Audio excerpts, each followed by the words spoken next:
Sa video na to, ipakita ko sa inyo at ituturo ko sa inyo mga ideas kung paano buuin itong makina ng Sniper 150. So bali gawa natin siya ng part 1, part 2, part 3. So bali dito sa video natin, ipakita ko muna sa inyo kung paano natin buuin itong kanyang transmission gears. Ayan. Kung paano natin ikabit yung kanyang crankshaft assembly. Ayan. Yung sa kanyang shipping drum. Sa kanyang shipping fork. Ayan. Kung paano na yung tama paglagay dito. Yung kanyang shipping pin. Kabit natin mamaya. Sa kanyang transmission gear. Ayan. Ito yung kanyang transmission gear.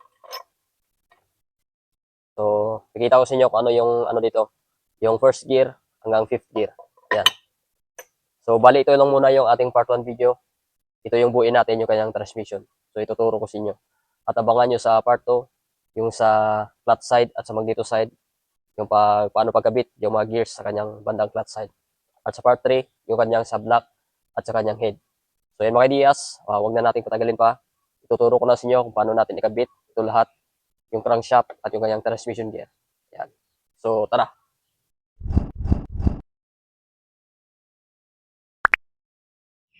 So, unang kabit natin mga ideas, yung kanyang crankshaft.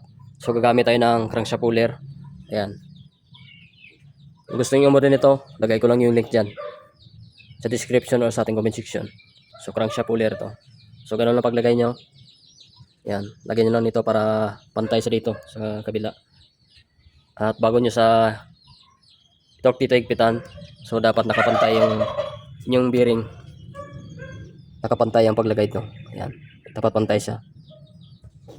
So, depende na yan sa inyo. Kung meron kayo nito, itong gamitin nyo. Pero kung wala mga ideas, pwede nyo siyang initan. 2 to 3 minutes, 4 minutes. So, pwede yan. So, ito, gamitan natin ng crankshaft puller.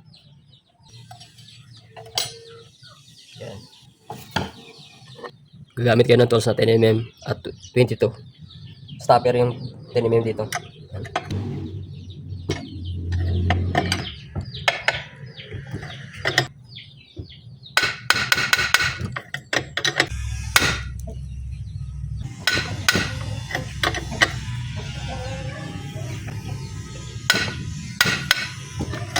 So, ito na may ideas. Goods na. Ayan. So, nakalapat na yung kanyang bearing. Ayan. So, ganun lang paggamit itong crankshaft puller. Ayan. So, goods nito. Ayan. Yung sa mga past videos natin, nag-iinit lang tayo kasi wala pa tayo nito dati. So, ngayon meron tayong tools nito. Pang crankshaft puller. Ayan. Ayan. So, next na natin mga ideas kung paano natin assemblin yung kanyang sa gears, shipping drum, at kanyang sa shipping fork. Ayan. Dito mga ideas, kabit na natin yung kanyang transmission. So, ito yung tinatawag na main shaft or input shaft. Ito yung kanyang output or counter shaft. Ayan. Ito yung palatandaan nyo, yung kinakabitan ng engine sprocket. Ayan. Ayan, first gear, second gear, third gear, fourth gear, at fifth gear. Ayan. So, ito yung kanyang sa gears. So, ayan yung palatandaan. Main shaft at counter shaft. Ayan. Ayan yung mga washer mga dias. Huwag natin kalimutan to. Washer na manipis. At dito yung makapal. Ayan. Ayan muna natin ng oil para smooth yung pagpasok ng shipping fork niya mamaya.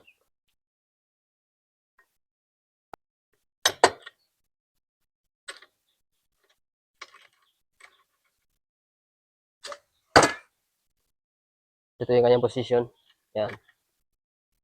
Ito yung main shaft at counter shaft. Input, output. Tapos next natin kabit itong shipping fork at yung shipping drum. Kung saan nakapisto yung tatlong to. Ayan.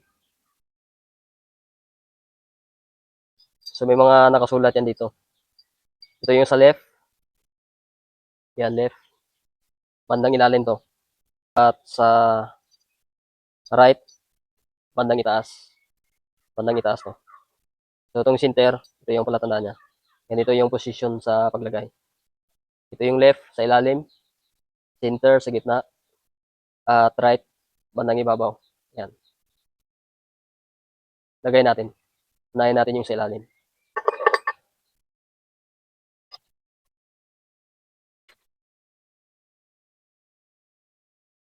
So, yan yung kanyang position. Yung left, yan.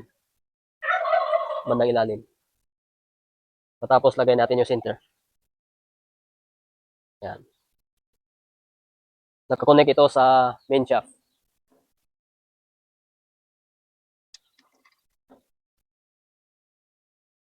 Yan. Yung center kanina. Center. Nakakonect sa main shaft. Yung sa ilalim kanina nakakonect sa counter shaft. So, last na ito. Kabit natin. Sa right. Nakakonect rin ito dito sa counter shaft. So, ganyan pagkabit mga ideas ng ganyang shipping fork. At so, pagkatapos, nalagay na natin, shipping fork, lagay natin to.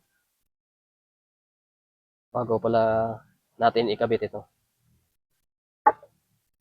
Lagay muna natin.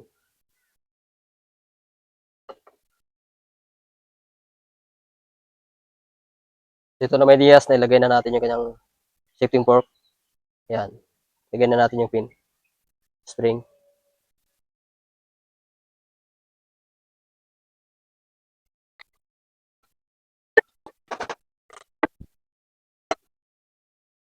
Yan. Tingnan natin yung kanyang spring kung andun pa.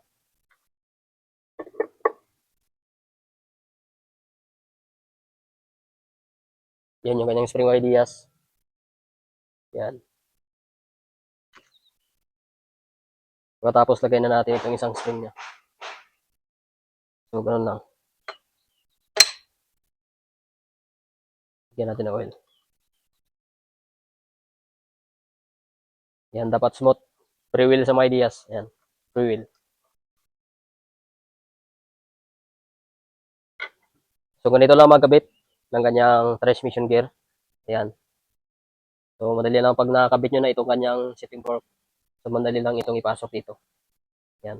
May mga guide naman yan. Ayan. So, natapos na natin, assemble. So, lagay na natin yung kanyang dito sa balancer. So, ganito lang pagkabit mga ideas ng kanyang transition. So, pagpasok natin ng kanyang shipping fork, kung saan yung nakapisto yung bawat shipping fork niya. So, dapat pag-ikutin natin smooth. Ayan.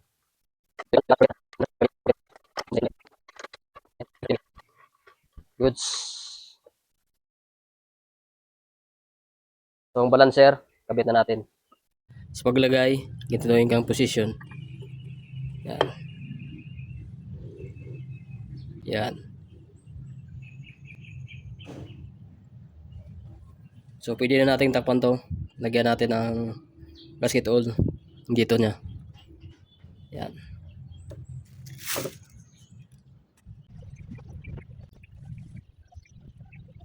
Sir Magdias, nalagyan na natin.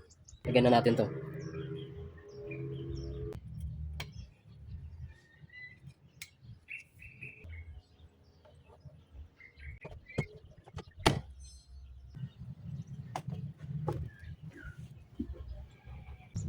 Yan.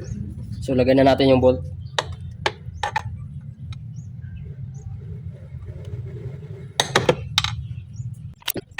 Okay.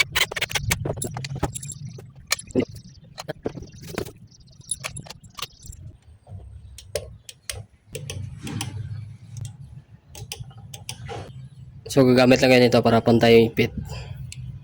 Torque wrench. Yan.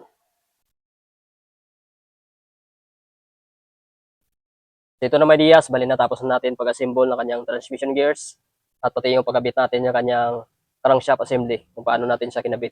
Ayan. Gumamit tayo ng crankshaft puller. Ayan. Gusto niyo mo dito, lagay ko lang yung link dyan. Sa part of video natin, pakita ko naman sa inyo kung paano natin ikabit yung sa kanyang clutch side at dito sa kanyang magneto side. Ayan. Abangan nyo sa part 2. So, hanggang dito natin video about dito sa pagkabit natin ng kanyang transmission sa makina ng Sniper 150. Peace out.